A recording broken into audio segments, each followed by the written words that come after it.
Welcome to Reinventions in Between, your go-to podcast for real stories of reinvention that happen between life stages, career changes, and living abroad. I'm Sara Cogiola, life coach, interculture trainer, and reinventions facilitator, helping people on their quest to what's next. I have reinvented myself a few times, and in the past 16 years, I have collected fascinating stories of change. In each episode, my guests will talk about why and how they took the leap and seized the opportunity to change their life. Let's begin.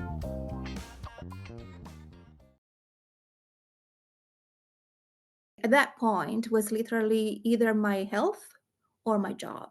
And so it wasn't even a decision. It was just like, you must do that. And that was hard because, like when you have studied so many years and you have sacrificed so much and you have worked so hard, having to leave your career is hard.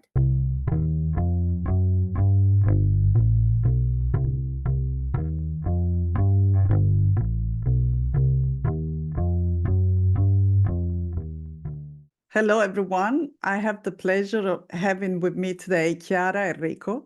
She's a marketing manager and the founder of Tales of Puglia. She was born and raised in Puglia, a region in Italy, and moved to Australia at the age of 26 after graduating with a master's degree in economics and working for a multinational in biomedical sector. After a career over 10 years in marketing, she decided to take a break to dedicate herself to a project to promote her beloved Puglia. She has a passion for travel, and this has led her to live in the US, the Netherlands, and since 2013 in Australia. Welcome, Chiara. Thank you, Sarah. Thank you for having me. I'm so happy to disclose all the secrets and the information and the details behind this story of reinvention that we are about to listen. So let's go straight in. How your idea of reinvention came about? I think my evolution or reinvention process, I think I can identify 3 steps, 3 stages in this process. I think the first one was identifying that I was finding myself in a situation that was unhealthy for me. At that time, I had been in marketing for, like 10 years. I was working in a very fast-paced environment. So responsibilities, workloads, and the company was a very performing brand as well. So I think that mixed with my personality, I'm a little bit of somebody said I'm a perfectionist.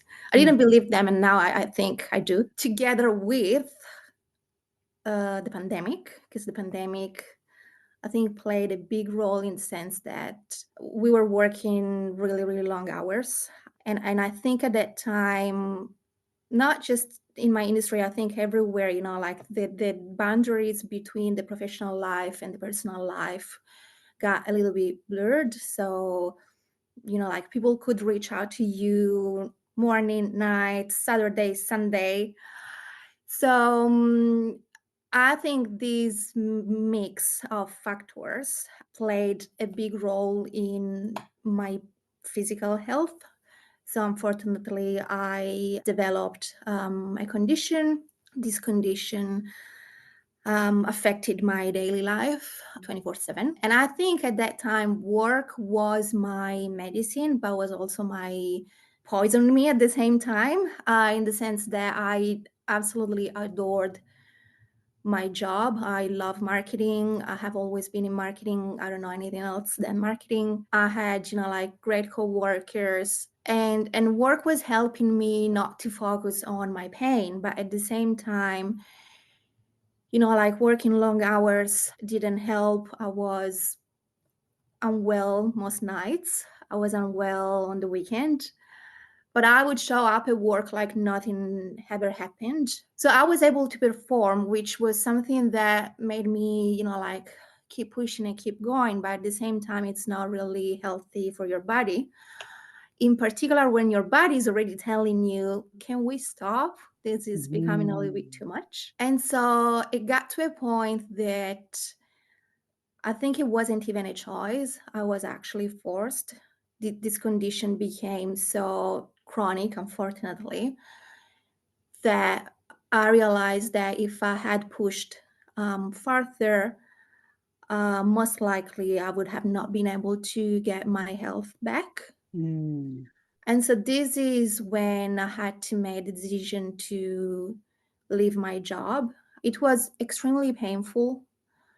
I remember I sat down with my general manager and I just cried because it wasn't what I wanted.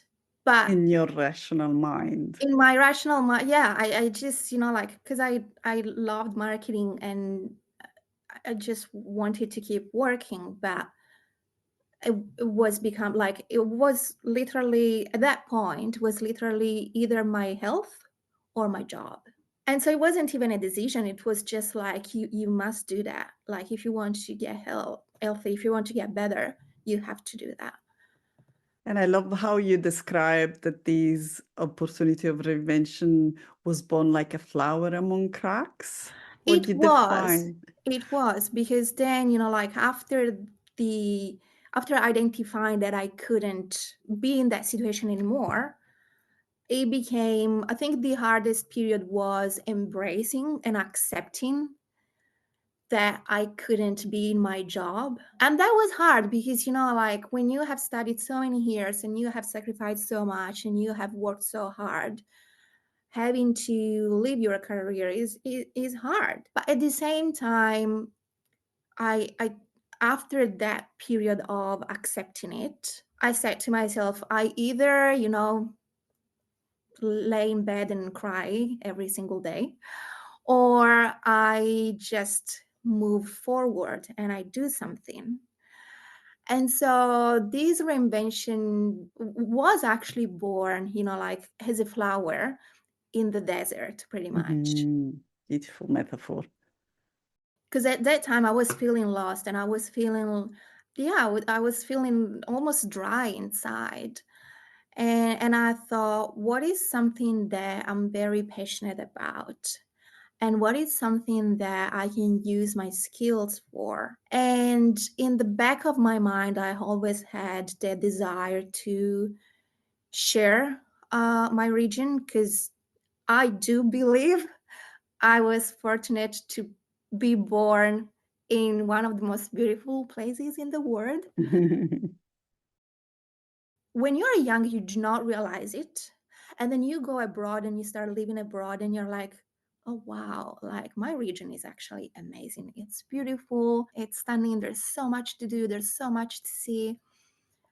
And so this idea had been in the back of my mind for a while. But I never had the time or even I don't know, the commitment or the interest to explore it because I was always busy, like working. And then when I felt kind of lost, it was like going back to my roots and be like, okay, so what do I love? What am I good at? And this is how Tales of Puglia was born. So I spoke about this idea of sharing the most authentic aspects of Puglia with my sister. And she was like, yes, go for it. So I think if it had been up to me, maybe I wouldn't have I don't know, maybe I wouldn't have started, but I think I needed that push. I think I needed that cheering. I think I needed that motivation, that kind of like support. Yes, we are here. Just you go and see what happens. Since then, many beautiful things have happened. So yeah, well, first of all, my health is, like great. There are still things, like I have to fine tune and I have to make sure that I look after myself regularly. But at the same time, I think that this project has been a gift. And maybe, like sometimes we do need to go through something that we wonder why this is happening to me in order to be able to overcome it and move towards something different. And I was thinking about the word quit, like I thought, oh, I quit my job and that sucks because sorry, pardon my French. I have never quit anything in my life, like the harder the thing is, the harder I push. But then I thought quitting has such a negative, Connotation. attached to it. But honestly, sometimes it means just making space, like making space for something else, making space for yourself, making space for others, making space for a passion you have always had. So sometimes quitting, it's not giving up, but it's just giving yourself a different chance, I think. Giving yourself a chance at something different. And so, and look, this is all like great talking, but at the same time, like you need to do a lot of self work. Oh, definitely. Before going further, because I suppose there are juicy details about this second half. Thank you for being vulnerable and be transparent and giving all these details. Everyone who listens may be really empowered for what you just said. And I think it's so important. That's why I call this episode gift for everyone who is listening, because there's so much we can learn from seeing others going through challenging times, but also understanding. And it's not the first time that I come across one of these stories where I kind of now call it the problem is the beginning of the cure.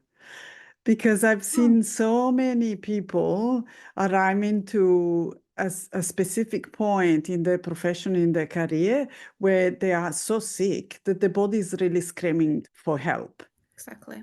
And it's just that we don't understand what's going on and why we are feeling so unwell in doing something that you just said, I'm so passionate about. So the life-work balance, of course, it was something to look at, but to be practical and put that in place or making those changes in order to be able to clearly achieve work-life balance is not always easy. And so I loved how you described that challenging time where you were clearly talking about the best job in the world for you yourself. And so many people identify themselves professionally, thinking that there's only one way, right? And doing what we're doing, and especially you were talking about corporate job, is difficult. But when we give ourselves the time to see that there are other opportunities, as you beautifully said, we make space for that. And you kept doing something that you love. And so was this a passion or a desire, a wish that you had in I think this whole project of Tales of this Puglia? project, this project was born. I have always had the desire to share the beauty of my region. I think since I met my now husband, we were living in the Netherlands. We went to university in the Netherlands, both of us, and that was my first experience abroad, right? And when I came back, I realized I really want to share all of this with him. I want to show him how beautiful the region is. And then I went to the States, and again I thought I really want to show them how, I think, the lifestyle more than anything else, like the delicious food we have, the wine, the traditions. So it was born from a desire to share. And as I said on my website, it's almost like a moral duty to share Mm. something that is so beautiful. I think it's unfair to keep it to ourselves. And so that desire has always been there, in the back of my mind. And the more I go back to Puglia, the more I'm like,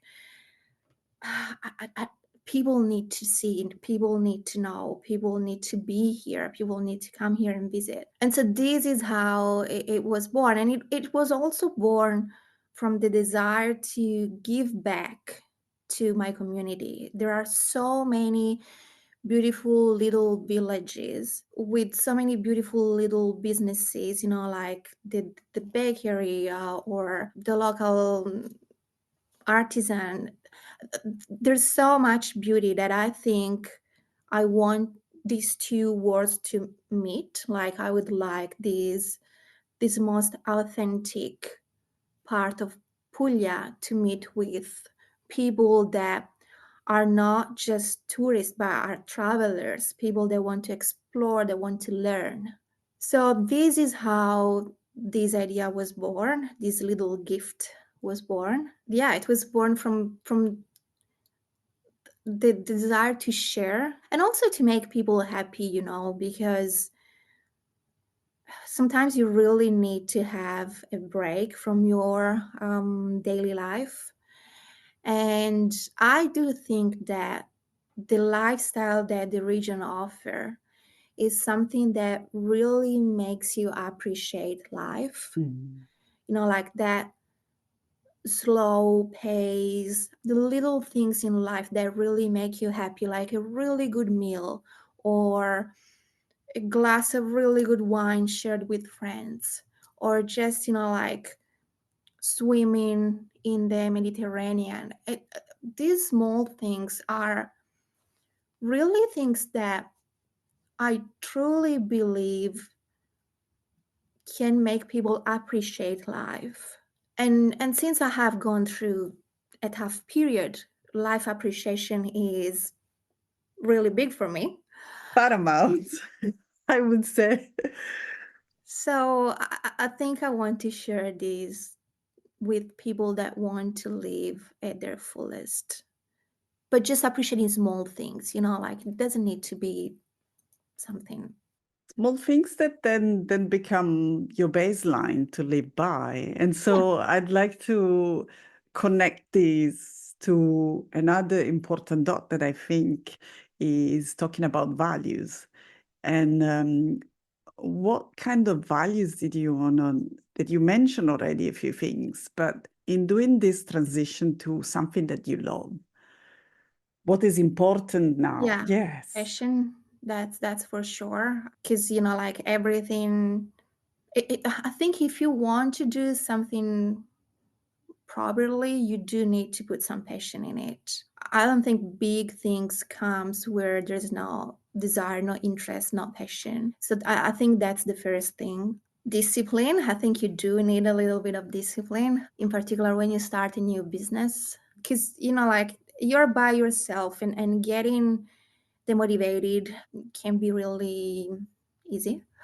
And so you need to have a little bit of discipline as well. And professionalism, that's something, if you want to transition to a new career, I think professionalism is something that you always need in every career, but in particular when you have to do with people, like when you are literally the point of contact. So I think these three things were really, really, really big for me. If I had to choose one, I think passion, because then I think everything comes from that.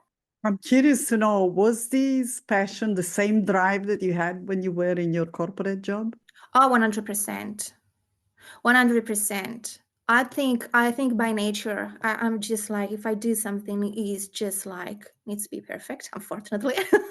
But now I'm learning that not to be like a perfectionist. But yes, absolutely. And that's why I think I loved my job, because like there's no job that is perfect.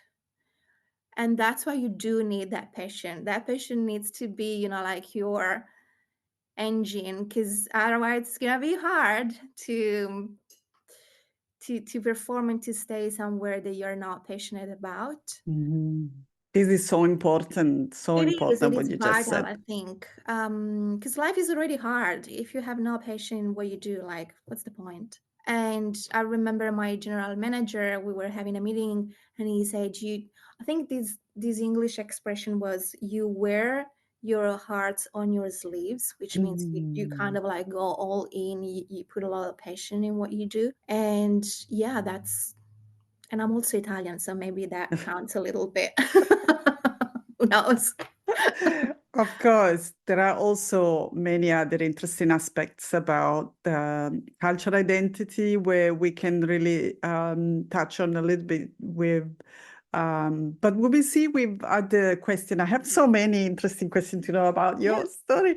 So if we want to maybe give an advice or a tip to anyone who is listening and maybe they find themselves in a similar situation, what I always try to tell, I don't want to sell that reinvention or changing career is an easy thing. No. Absolutely not. So do you want to maybe share a little bit what were the Yeah. challenges at the beginning in your business and what were the skills that you used Mm. to make this transition possible? Yeah. Well, going back to the first question, if I had to give a piece of advice to somebody, I would definitely say first thing first, listen to yourself because the body doesn't forget. Like you can try to be deaf and be like, no, I can't hear you. I can't hear you. But the moment will come in which your body will be like, or your mind, like either will be like, okay, that's it. We stop here. You are on your own. We can't function anymore. So I would say listen to yourself. It doesn't mean that even if you're just unhappy or you don't need to be, like sick, but just unhappy, unsatisfied, wanting to explore something else, just listen to yourself, listen to your mind, listen to your body. In saying that, I'm not advising on just jump, like take this, like leap of faith without even thinking. And that's not what reinvention is to me, because if you want to like start a new career or open your business, whatever that is, you still need a little bit of preparation. You still need a plan. But and that's what I'm saying, like try to do both, like identify what you need. If you need to stop, if you need to take a break, if you need to change career, accept it, because that's your mind and your body telling you, and then try to have a plan. I often like hear motivational speakers or like entrepreneur be like, oh yeah, you can do it, it's gonna be so easy, Anything. just yeah, you just need to like tomorrow morning just like quit your job and start your passion. No, no, no, no, it's not like that. My So favorite one is the one that is trying to sell you a course to make something, yeah, six absolutely. millions or whatever. Yeah, that kind of For thing, sure. like you're gonna be rich in 10 minutes. That's not the case. So and I want to say, do not jump without a plan, because then you will be even more stressed and even you will be more anxious. So listen to yourself, embrace it. Don't try to like push it under the rug, because it doesn't work like that. At some point the dust will come out. But also have a plan for what you want to do, what you would like to do. And the things that have helped me in terms of skills, definitely like my marketing skills, because I have done my website myself. I do like my ads myself. Something else that has definitely helped me is networking. So Mm. like the English culture is big on networking, so talking to people, even your friends, like if you have an idea about a project, a product, a service, whatever, just try to find the right audience and ask them, what do you think? Could this work? Is this something you would like? How can I change it? Have a mentor, potentially. That's my other advice. I was very fortunate to have a great general manager where I was working before, and like I asked him, can you be my mentor? So sometimes like with ideas, I just like talk to him, brainstorm, and try to get his feedback. And yeah, I think these are the things that I would definitely recommend. Do not take a leap of faith in the emptiness, like just like have some kind of preparation. Listen to yourself, because your body, your mind will get louder and louder and louder. network. That's great, because like even from connections are so important. From like small things, big things will come. And use your existing skills, because most likely they are, like you can use them in a different industry, in a different sector, if you want to go on your own and do some planning. That these are like the piece of advice I would definitely give to somebody that is thinking to transition to a new career or a new job. But everything starts with yourself. Great tips, great tips. Thank you. It's also a very important piece of advice or an exercise of awareness about ourselves, to do a check-in with ourselves. And even if we have an important goal in our career that we want to reach, it might also be important to be aware that maybe the company we're working in, it doesn't allow us to reach that specific goal. And we can also have different opportunities outside our industry, and Mhm. but because sometimes we are so squared in our thinking, we are unable to see that opportunities might be next door. I have spoken about this with my friends that studied economics as well. Sometimes, I don't know if it's my generation, I don't know if it's people, like that have studied specific things like finance, economics, or law, whatever. Sometimes we have this misconception that only in a corporate world and only if we become managers, we can say we made it, And look, this is definitely a misconception. People are happy also with like a PhD in, I don't know, economics, and doing pottery, for example, like ceramic, whatever. But I think many of us, and again, I don't know if it's my generation, I don't know if it's the studies that I did, we think sometimes you just belong to corporate. That's where, like, that's where you belong, and that's where you will be more successful and more satisfied and the happiest you have ever been. And that's the case for many people. It has been like that for me for many years, but sometimes we just need something different, and it's hard to accept it. And like I'm talking like I have come to terms with this. I'm still struggling a little bit. And I know eventually I'll go back to corporate because I do love it. I really, really love it.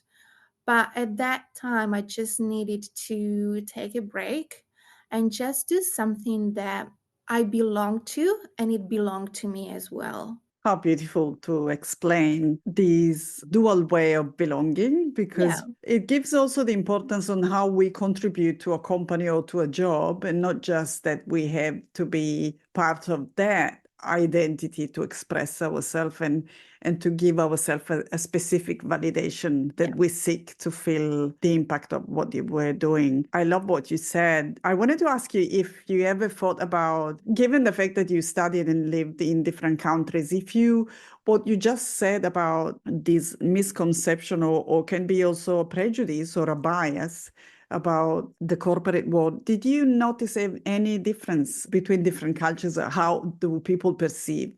I did. I can speak just for my experience, so I'm not, like Sure. generalizing, but for what I see, I think Australia and the States as well, reinvention is better accepted, I would say. Like when Jesse and I arrived in Australia, we met this girl. She graduated, I think, in, can't remember, was architecture or biology, whatever. And then she was actually working in marketing. And I have heard so many stories like that. Like I had co-workers as well that left. One of them became a nurse, another one became, like in, yeah. So they went like Pathways. different paths. But I think that reinventing yourself is easier in Australia or the States. I think in Italy we have the idea, and I'm speaking for myself as well. Like I'm not generalizing, but for what I have seen, we have that idea where if you have different jobs on resume might be a bad sign, for example. It's better for you to stay with the same company for a really long time, which, like can be similar here. But at the same time, I think transitioning and changing and developing is seen with a different eye in Australia and in the States as well. It's almost like natural. It's like, oh yeah, like, oh, I left that industry and now I'm in this industry. I left corporate and now I'm painting, like. So I think there is a difference that comes with different cultures. I agree with you, and it's a topic that I'm fascinated about, and I keep digging and discovering. Also because intercultural communication and interaction is something that I really love, and I'm used to see how people live, react, and work differently depending on the culture they grew up in, or even the environment they are working. So for sure, there's a difference, and this impacts our daily life. But also what I was going to say is so important that we start to normalize and accept that our life is not linear. So two examples that I wanted to bring. It was so funny when you were mentioning before that for some, changing often or having multiple profession or title in your resume might not be considered positively from a recruiter. And last week I was talking with somebody who has been asked by the recruiter, how come you've always worked for 25 years with the same company? And so the opposite is equally important and impactful, because in some way you would not probably gain different perspective, or you will not be refreshed with new ideas or learn a new way of working and doing things. So that was I mean, you still need to find your balance, because if you change job every 6 months, maybe that's a little bit of a red flag. But I don't think there's much growth in doing that, and not stability, but definitely. And then yes, there's this new trend about accepting the non-linearity of the career path. And also what I'm observing with more and more people that I interview on the podcast, how it is important to embrace different life stages. And knowing that, if I go back to what you were saying before about the awareness of ourselves, knowing, listen to our body, but also listen to our aspiration. What do we want to do in our life? And planning, but also planning for according to our wish. So yes, I want to achieve that goal professionally, but what do I want to do out of my life? And I have these given years in my life. Exactly. So these two projects need to be on the same table, and we're not talking two different languages. We're not talking about two different lives. It's the same life of one person. Oh yeah, absolutely. We can have, like so many different lives within the same life. And as you said, like we go through different stages, and we need to embrace it and accept that change is part of our life. We are not the same people we were, like in our 20s, and we are not the same people we will be in our 70s. So absolutely. Maybe this is not the only project you will start. no. If you are so brilliant in your marketing and you are so passionate. One is already enough, because I'm by myself and I need like a 50-hour day and 4 brains and 8 hands and arms. That's another topic. We can talk about that. And that's the life as a solopreneur compared to having a team in a corporate world. And we always mention that this is a challenge as well, and something that who jumps ship and want to consider becoming an entrepreneur, better be prepared, better to connect with like-minded people that are in the same space, and learn that it's going to be challenging and difficult, but knowing also when it is time to scale up instead of shutting down the business. Exactly. And that's a whole other Different probably topic. different topic. We can have a second episode. Two questions, and then I let you go. It was an episode packed with useful tips and gems. What's your biggest learning since you changed job, other than your health, which was paramount for you, of course? Yeah. Well, the biggest one was definitely listen to yourself. But the other one in this process was definitely ask. I would say ask. Ask in all the different meaning of the word, like first of all, ask yourself what you want, what you need, and listen. And then if you want to transition, ask around. Ask because people will answer. And the worst case scenario, they want and you haven't lost anything. Ask, like your potential clients what they think of your idea. Ask your friends what they think of your idea. Reach out to, like people that maybe already work in that industry and ask them to meet for a coffee. I have, like I was completely new to the travel industry, and I must say the people that I have found in the travel industry here in Australia are so generous with their time and their knowledge. I have a couple of like colleagues in the same industry that have helped me immensely because they have been in the industry for several years. Ask and people will help you. I find asking really hard personally, but I have learned that people are actually happy to help. So in your process, try not to be in your mind. Try not to think you know what your clients want, or like what the career will be, what the industry. Try not to assume, and ask and collect information and ask the right people. People are happy to talk to you. Beautiful. I love it. Thank you so much for this. It was really eye-opening. And I bet lots of people don't dare to ask. And actually, Yeah, there's so much. I was one of those. Now I ask everybody, ask everything. It is probably not just a fact of being extrovert, but maybe, who knows, is entrepreneurial skill, the fact of reaching out to others and ask for advice or Yeah, collaboration. I And do this think it becomes is. And like the Australia, like the States, and I think Italy as well is becoming like that. People welcome these kind of networking chances and opportunities. So just go for it.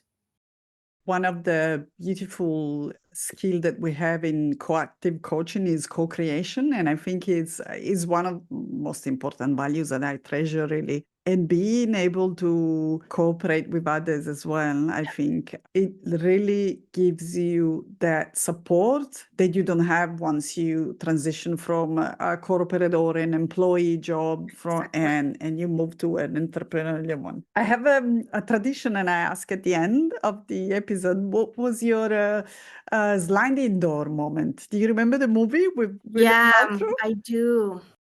Oh God, what was my Was there, maybe you didn't have, but was there um if you ooh, hadn't made this change? my sliding door moment. I think I think when I actually realized that I had to change, like that was the moment. It was like a Friday afternoon. I was at my desk, I was working from home. It was a bad day. I was in a lot of pain. And then my husband came and sat on the couch, and it was like, that's it. That's it. No more of this. You are going to change your life. And so we had the conversation, and I made the decision. And then I talked to my general manager, and I cried. But I think that was the moment in which, okay, that's it. That's it. We need something different. We need to make space for something different. And then the second day of your life started just after that. Yeah. I'm But having goosebumps of listening to no, this. if that chat had not happened, I think if he had not, like come and sat on the couch and be like, okay, that's it. If he had been busy, I don't know, making coffee or taking a shower or being at the gym, maybe I would have just kept pushing and pushing and pushing and pushing, and I would have not been here. Wow. today. This is so touching, so powerful to hear. Thank you so much. Thank Your you. story is amazing. I'm so proud and happy and grateful for you that you decided to share with our audience and our listener. Do you Thank want you to for giving me tell? the opportunity. Oh, thank to you. Do you want to tell everyone who is listening now where they can find you and what they can do in getting in touch with you and beautiful Puglia? Yeah, well, my website is called Tales of Puglia, so talesofpuglia.com. We do have an Instagram page as well. Again, Tales of Puglia. And the name comes from like the reason that I want to tell stories about Puglia, like I want to share traditions and food, stories about traditions, food, wine, people. And if they are interested to, like visit Puglia in a very different way, so it's not, like your traditional itinerary or your traditional tour. It's something different. It will connect you more with the local community. Will take you to those villages that are not like the mainstream tourist attractions, and literally we will dive into the lifestyle and the culture. So that's the difference, it's not just a trip, it's literally an experience. So yeah, that's Wow, amazing. amazing. I can imagine how it would be in embarking on one of these beautiful experiences with your help. I invite everyone to go check the details. You can find the links where you can find Chiara in the show notes. And thank you for now. And just subscribe to the podcast. Let us know in the comments what you loved about this story. And if you are working on your reinvention, we are here to help. Thank you so much. Thank you, Bye. Sarah. Thank you for listening. Now, I want to hear from you. What's your number one takeaway from my conversation with my guest? We would love to hear your comments. You'll find all the links in the show notes. If you're curious about reinvention, go download my free guide, Your First Steps. Don't forget to hit subscribe so you'll never miss the opportunity to spark curiosity and get inspired on how you can navigate change in your own life.